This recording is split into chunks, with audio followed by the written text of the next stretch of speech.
দর্শক, আপনারা দেখছেন এন স্পোর্টসের আয়োজনে প্রতিদিনের আইপিএল।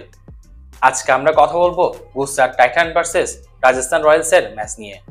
ম্যাচটি অনুষ্ঠিত হবে নরেন্দ্র মোদী স্টেডিয়াম, আহমেদাবাদে। প্রতিবার মতো আমি আছি আহমেদ সোহেল, আমার সাথে আছে তারক তানিস।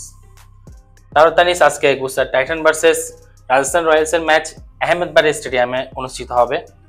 এই স্টেডিয়ামে টোটাল আইপিএল এর কয়টা ম্যাচ অনুষ্ঠিত হয়েছে, first batting, second batting, winning আর হেড টু হেডের কথাটা যদি একটু বলতেন। ধন্যবাদ আহমেদ সোহেল ভাই। আমরা জানি আহমেদাবাদ তথা নরেন্দ্র মোদী স্টেডিয়াম, যেটা বিশ্বের সবচেয়ে বড় স্টেডিয়াম। এই স্টেডিয়ামের ক্ষমতা হচ্ছে ক্যাপাসিটি 1,32,000। এই স্টেডিয়ামে আইপিএল ম্যাচ অনুষ্ঠিত হয়েছে 37টি।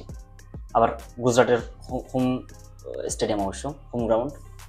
37টির মধ্যে আমরা আগে যদি গত দুটি ম্যাচ দেখি, যারা ফার্স্ট ব্যাট করছে তারা কিন্তু জয়লাভ করছে, অর্থাৎ 20টি এবং 17টি। সেকেন্ড ব্যাট যারা করছে তারা 20টি, ফার্স্ট ব্যাট যারা করছে তারা 17টি, মানে 2% আর উইনিং টস আর লুজিং টসের কথা যদি বলি, যারা টসে যারা হেরে গেছে তারা বেশি জয়লাভ করছে, অর্থাৎ 20টি আর 17টি। আর এই জায়গায় অ্যাভারেজ স্কোরটা এখন বাড়তেছে, 173 হয়েছে এখন। আগে ছিল 167, এখন 173 হয়েছে, যখন পাঞ্জাব কিংস 243 রান নিয়েছিল গুজরাট থেকে। যে আমরা দেখছিলাম গুজরাট হ্যাঁ ওইটাই ছিল। তো এই জায়গায় যদি আমরা বলি যে আহমেদাবাদ স্টেডিয়াম একটা ব্যাটিং পিচ অবশ্য, তবে স্পিনারদের জন্য খুব একটা ভালো। তবে আজকের পিচ রেকর্ড বলতেছে কি পেসারদের জন্য কিছুটা ভালো হবে, পেসাররা ভালো করতে পারবে। আর গুজরাট টাইটান্স বনাম রাজস্থান রয়্যালস, ওরা হেড টু হেড হচ্ছে 6টা ম্যাচ মাত্র।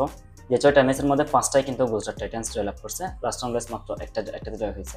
এই ক্ষেত্রে তাহলে গুজরাট টাইটান্স এগিয়ে আছে, অবশ্যই এগিয়ে আছে। এবং ওদের হোম গ্রাউন্ডেই সবচেয়ে বেশি ফেভারিট হচ্ছে গুজরাট টাইটান্সই। আমরা জানি গুজরাট টাইটান্সের ভালো ব্যাটসম্যান আছে, শুভমান গিল খুব ভালো করতেছে এখন, জস বাটলার আছেন, আর স্পিনার দিক থেকে রশিদ খান আছেন। তারপর আমরা যদি দেখি যে রাজস্থান রয়্যালসের রিয়ান ফরাগের মতো ব্যাটসম্যান আছেন, সান্দু স্যামসন আছেন, আর স্পেসের মধ্যে আপনার ডুপ্রা আর্সার আছেন। আশা করি দুই দলের মধ্যে ব্যালেন্স টিম আছে, দুই দলে ব্যালেন্স প্লেয়ার নিয়েছেন, দুই দলের মধ্যে হাড্ডাহাড্ডিতে লড়াই হবে। তবে গুজরাটের হোম গ্রাউন্ড হিসেবে গুজরাট এটা অবশ্যই এগিয়ে থাকবে। আর এখানে একটা কথা, রাজস্থান রয়্যালসও 2008 সালে একবারে কিন্তু ট্রফি জিতছিল, জাস্ট 2008 সালে প্রথম আইপিএলে। আর গুজরাট 2021 সালে আমরা জানি প্রথম টিম এবং প্রথম হিসেবে ইতিহাস করেছিল, কিন্তু তারা কিন্তু কোনো ম্যাচ না হেরে কিন্তু আপনার আইপিএলের সেই ট্রফিটা জয়লাভ করছে, যখন হার্দিক পান্ডিয়া ছিল ক্যাপ্টেন। আমরা জানি এখন সে মুম্বাই যোগ দিয়েছে। আর দুই দলের মধ্যে এটাই সবচেয়ে বেশি সিমিলারিটি।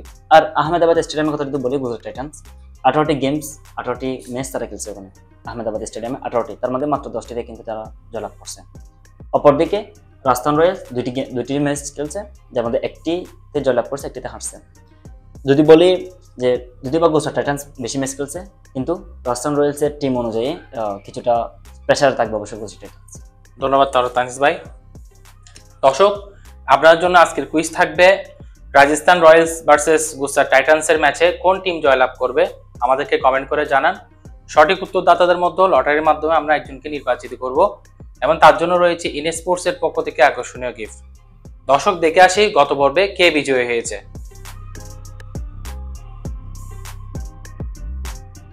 দর্শক, এন স্পোর্টসের সাথে থাকার জন্য ধন্যবাদ। খেলার মাঠে সবার আগে।